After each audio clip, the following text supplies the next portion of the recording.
بادشاہ کے محل میں صفائی کرتے جب ایک پنگی کی نظر ملکہ پہ پڑی تو وہ پہلی نظر میں اس پہ فدا ہو گیا، لیکن اپنی حیثیت اور ملکہ کی حیثیت میں فرق دیکھا تو سر جھکائے وہاں سے چلا گیا۔ پر دل تھا جو ایک ملاقات کی حسرت میں تڑپتا رہا۔ عشق کی بیماری نے جسمانی بیماری کا روپ لیا اور وہ بستر پر پڑ گیا۔ پنگی کی بیوی بھی اس ساری حالت سے واقف تھی۔ پنگی کی خراب حالت کی بنا پر اس کی بیوی اس کی جگہ کام پہ لگ گئی۔ کئی دن تک جب پنگی ملکہ کو وہاں نظر نہ آیا تو اس نے اس کی بیوی سے دریافت کیا۔ پنگی کی بیوی یہ سوچ کر گھبرا گئی کہ ملکہ کو اصل بات بتا دی تو نہ جانے کیا حال ہوا ہمارا، لیکن ملکہ نے اس کی گھبراہٹ جانچ کر اسے اعتماد میں لیا اور حقیقت پوچھی۔ پنگی کی بیوی نے وہ ساری صورتحال ملکہ کے گوش و گزار کر دی۔ تب ملکہ نے اسے کہا کہ یہ اس سے ملاقات کا یہی ایک راستہ ہے، تم اپنے شوہر سے جا کے کہو دو کل وہ شہر سے باہر کسی راستے پہ بیٹھ جائے اور نہ ہی کسی کا دیا کوئی تحفہ قبول کرے۔ ایسا کرنے سے جب اس کے چرچے بادشاہ تک پہنچیں گے تو ملاقات کے راستے بھی کھل جائیں گے۔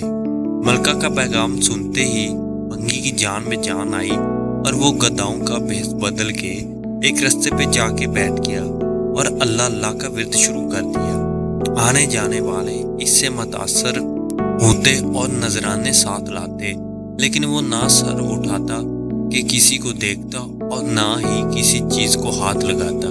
کرتے کرتے خبر بادشاہ تک پہنچی اور اس نے وزیر کو بھیجا کہ دریافت کرو کہ کون ہے وہ اور اس کی سچائی کس حد تک ہے۔ وزیر نے واپس جا کر بادشاہ سے اس کی بہت تعریف کی۔ جب ہر طرف اس کے چرچے ہونے لگے تو ملکہ نے بادشاہ سے اس نیک انسان کی زیارت کی خواہش ظاہر کی۔ بادشاہ نے اجازت دی۔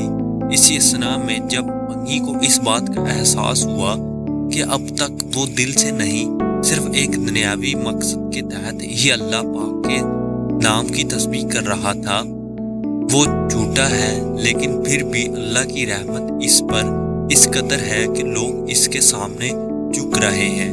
کیا بادشاہ اور کیا عام آدمی سب ہی اسے عزت دے رہے ہیں۔ یہ کرامت تو صرف زبان سے اور پاک نام لینے کی ہے۔ اگر سچے دل سے اس نام کی تسبیح کی جائے تو اور کتنی رحمتوں کا نزول اس پہ ہوگا۔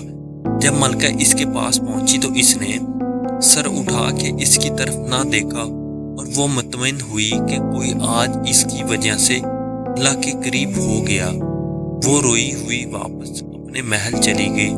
بے شک اس پاک ذات کا ذکر اپنے آپ میں ایک رحمت ہے۔